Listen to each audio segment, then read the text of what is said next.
দেখুন, সোজা কথা, গঙ্গা পাড়ের ভাঙন যমুনা পাড়ে পৌঁছলো, সে তো হলো। রাজনীতিতে সবই সম্ভব, কিন্তু বিস্ময়টা তো অন্য জায়গায়। দিল্লির ভূগোলটা যদি আপনারা দেখেন, তাহলে সোমবারের এই নাটকীয় ভোল বদলে আপনার তাক লাগতে বাধ্য। ভাবুন, যে কনস্টিটিউশন ক্লাবে মমতা বন্দ্যোপাধ্যায় ইন্ডিজোটের বৈঠক করছেন, ঠিক সেই সময় ওই কনস্টিটিউশন ক্লাব থেকে 1 কিলোমিটারের মধ্যে ভূপেন্দ্র যাদবের মতিলাল নেহেরু মার্গের বাড়িতে সশরীরে উপস্থিত থেকে মুখ্যমন্ত্রী শুভেন্দু অধিকারী তার সংসদীয় দলটাকে, মানে তৃণমূলের সংসদীয় দলটাকে ভেঙে চুরমার করে দিলেন। এবং সাংসদদের একজন গিয়েও মমতা বন্দ্যোপাধ্যায় বা অভিষেক বন্দ্যোপাধ্যায়ের সঙ্গে দেখা করলেন না। এর একটাই অর্থ, পুরসভা থেকে বিধানসভা থেকে লোকসভা রাজ্যসভা সর্বস্তরে নেতৃত্বে মমতা অভিষেককে আর তারা মানতে চাইছেন না। গুটি কয়েক, হাতে গোনা, করে গোনা যায় এরম কয়েকজন ছাড়া। কৃষাণু মিত্র কি বলবেন? দেখো, প্রথম কথা বলে রাখি যে রাজনৈতিক অবস্থান বদল, এটা আমার মনে হয় এটা নিজের নিজের ব্যক্তিগত ব্যাপার, এবং সকল দল বা সকল ব্যক্তির সে অধিকার আছে এবং সে বিভিন্ন সময় সেটা সে এক্সার্ট করে। মানুষও একসময় একজনকে ভোট দেয়, পরবর্তীকালে সে বিচার করে অন্যদিকে ভোট দিতে পারে। কিন্তু ব্যাপারটা হচ্ছে নীতি নৈতিকতার দিক থেকে মাপকাঠিটা তখন শুরু হয় যে আমি কোন সিম্বলে, কার আশীর্বাদ ধন্য হয়ে, কার প্রতিনিধি হয়ে মানুষের আশীর্বাদ নিলাম এবং তারপরে সুইচ ওভার করাটা। এখন তুমি অনেকগুলো কথা অনেকেও বলেছে, আমার মনে পড়ে যাচ্ছে, তুমি যেহেতু ওই টস করার কথা বললে যে বিজেপির দুদিকে, আমার 16 ওই কয়েনটার কথা মনে পড়ে গেল। দুদিকেই হেড থাকতো, যেটা পরে জানা গেল সিনেমা চলাকালীন মনে হতো বারবার হেড পড়ছে। তো বিজেপি ওই জিনিসটা করছে। আমরা 4 তারিখের পর থেকে দেখছিলাম, 7 তারিখ পরিষ্কার হয়ে গেছিল যে এসব যে তথাকথিত বিদ্রোহের কথা বলা হচ্ছে, এর পেছন থেকে কলকাঠিটা বিজেপি নাড়ছে। তুমি বলতেই পারো, আমি বলছি বিজেপি কলকাঠি নাড়ছে। আজকে তো সেটা জলের মতো পরিষ্কার হয়ে গেল যে এর পেছনে বিজেপি ছাড়া কেউ না। আমাদের মধ্যে কোনো সংশয় ছিল না, ওনারাই পরিষ্কার করলেন, কোনো দ্বিধা রাখলেন না, একদম উপস্থিত ছিলেন শুভেন্দু অধিকারী এবং ভূপেন্দ্র যাদবের ব্যাপার। এখন ব্যাপারটা হচ্ছে যে এই যে সর্বগ্রাসী, তুমি বললে যে সব আমার হতে হবে, সব বিরোধী শূন্য করতে হবে বা বিরোধীদের, আমি বলে রাখি, আমাদের দল মানে সরকার গঠন হওয়ার আগে 2002 সালে গুজরাটে একটা প্রকল্প চালু হয়েছিল, তার নাম হচ্ছে সমরস গ্রাম যোজনা। সমরস গ্রাম হচ্ছে বিরোধী শূন্য পঞ্চায়েত করতে পারলে সরকার তার জন্য এক্সট্রা টাকা ব্যয় করবে সরকারি কোষাগার থেকে, তাতে সরকারি যোজনা একটা। তো গুজরাটে দীর্ঘদিনে কাজ সরকার, বিরোধী শূন্য হলে কাদের লাভ কাদের লোকসান, এটা জলের মতো পরিষ্কার। তুমি দেখে নাও 2001-2 সালে সমরস গ্রাম যোজনা। এইটা থেকে ইন্সপায়ার্ড হয়েই কি বারবার পুরো ভোট এবং এ ভোটে তৃণমূলের নেতারা অন ক্যামেরা বললেন যে বিরোধী শূন্য করলে অনুদানের টাকা পাওয়া যাবে। আচ্ছা, তাহলে এটা তৃণমূল যেটা বলেছিল সেটা কি গুজরাট থেকে ইন্সপায়ার্ড হতে পারে?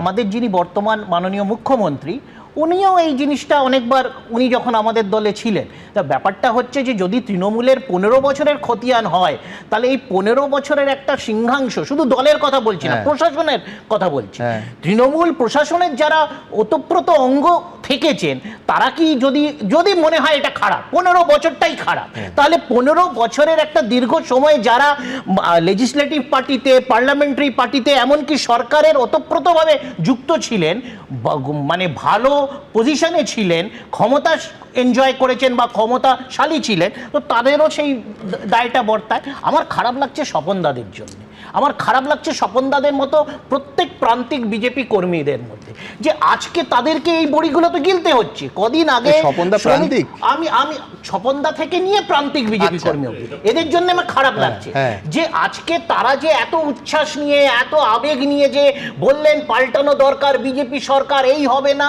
আজকাল দেখছি যে ওই সেই খাদানগুলো আবার চালু হয়ে গেছে, যে টোল ট্যাক্সের, যে টোলের গুলো নিয়ে এত বিজেপি বিদ্রোহ করলো যে টোলগুলো নাকি বেআইনি ভাবে তোলাবাজি হচ্ছে, সব টোল চালু হয়ে গেছে, বরঞ্চ রাশিটা বেড়ে গেছে।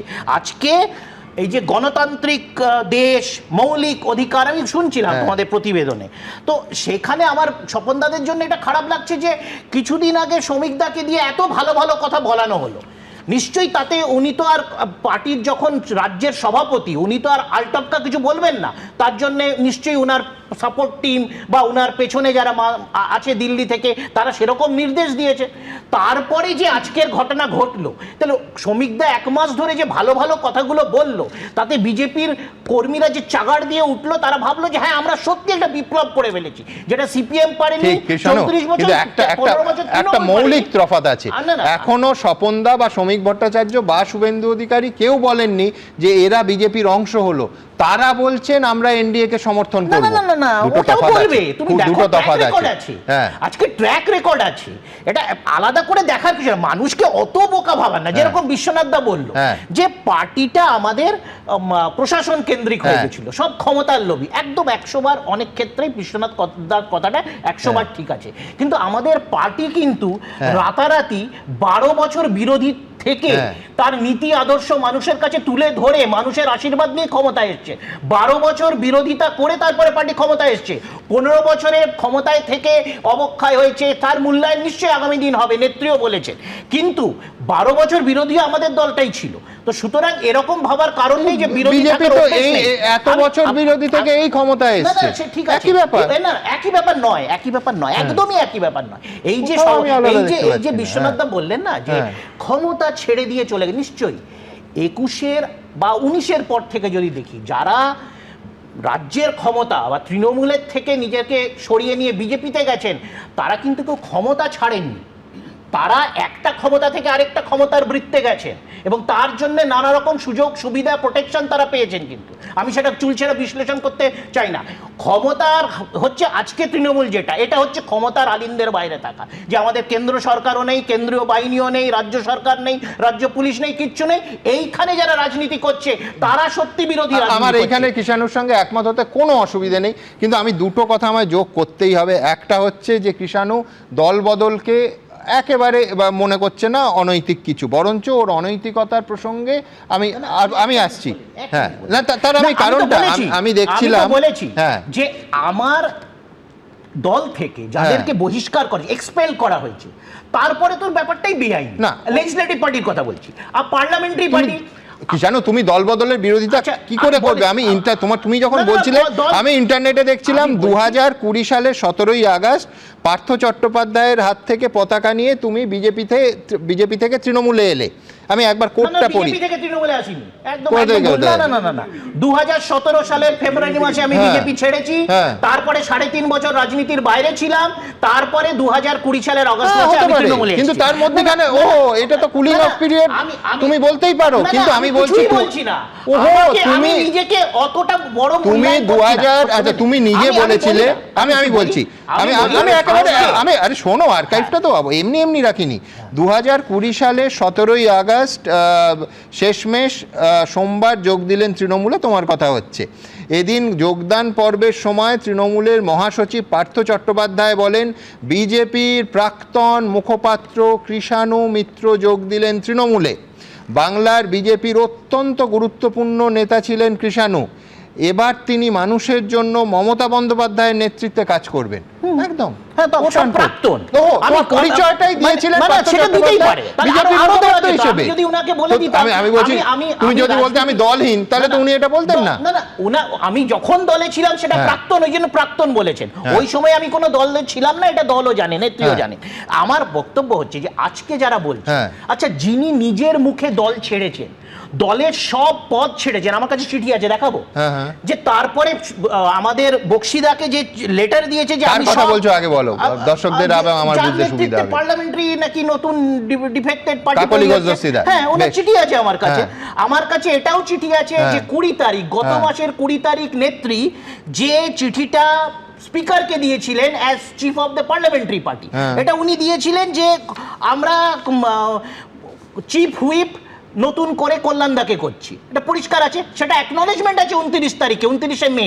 তো তারপরে যদি কেউ কাজ করে, যেরকম আমরা বললাম যে পরিষ্কার এই জিনিসগুলো যেগুলো হয়েছে সেগুলো তো আইন বহির্ভূত হয়েছে, সেগুলো তো আমরা আগামী দিন আরেকটু পিছিয়ে গেলে তুমি মানে ভোটটাকেও আইন বহির্ভূত বলে দেবে, ভোটের হারটাকেও আইন বহির্ভূত বলে দেবে।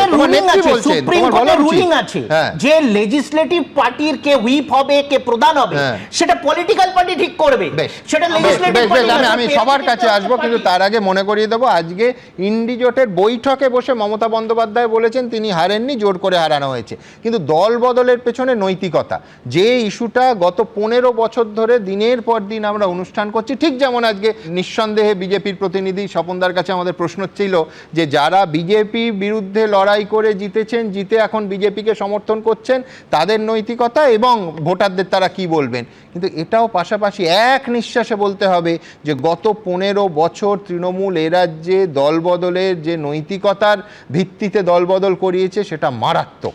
কেন মারাত্মক বলছি, আমি ছোট্ট দুটো টাইম ফ্রেমে দুটো উদাহরণ দিই আপনাদের সামনে। 2017 সালের 17ই জুলাই আর 2026-এর 21শে ফেব্রুয়ারি, আমি অন্য অনেকের বক্তব্য রাখতে পারতাম, রাখছি না, শুধুমাত্র যদি অভিষেক বন্দ্যোপাধ্যায়ের কথা ধরি তাহলে প্রত্যেকটা ক্ষেত্রে তিনি সমস্ত দল থেকে তৃণমূলে ডেকেছেন এবং দরজাটা খুলে দিয়েছেন। আমি প্রথমে দেখাবো একেবারে কারেন্ট থেকে শুরু করে, তারপরে আস্তে আস্তে পিছবো। 2026 সালের 21শে ফেব্রুয়ারি অভিষেক বন্দ্যোপাধ্যায় বলছেন তরুণ প্রজন্মের প্রতিনিধি যারা এক বুক আশা আকাঙ্ক্ষা স্বপ্ন নিয়ে রাজনীতিতে এসছেন তাদের সবাইকে বলবো, রাজনীতিতে এসছেন তার মানে যে কোনো দল থেকে, তাদের তৃণমূলে আসার দরজাটা খুলে দিয়েছে। এবিপি আনন্দ, এগিয়ে থাকে, এগিয়ে রাখে।